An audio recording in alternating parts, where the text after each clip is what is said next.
मित्रांनो, आपण तलाठी भरतीमध्ये आलेले PYQ बघत आहोत। हा प्रश्न आहे गुणोत्तराच्या संदर्भात। जर 11.25 मीटर एकसमान लोखंडी दंडाचे वजन 42.75 किलोग्राम असेल तर त्याच दंडाच्या 6 मीटरचे वजन किती असेल।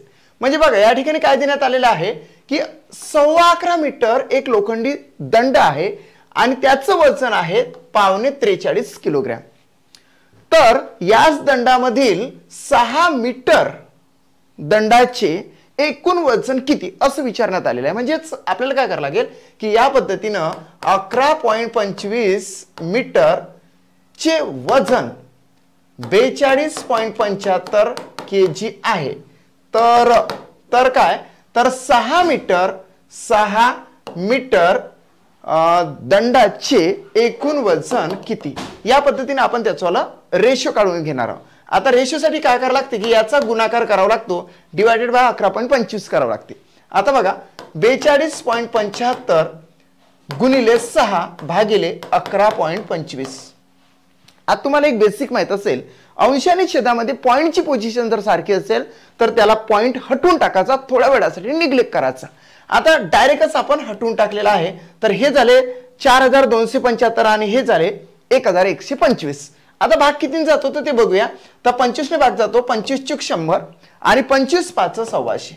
या ठिकाणी 25 1 25, 42 मधून 25 गेले, उरते किती मित्रा, तर 17।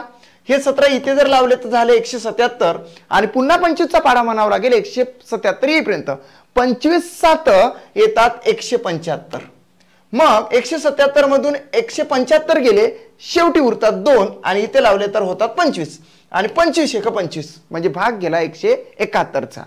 आता पुढे गुणिले 6।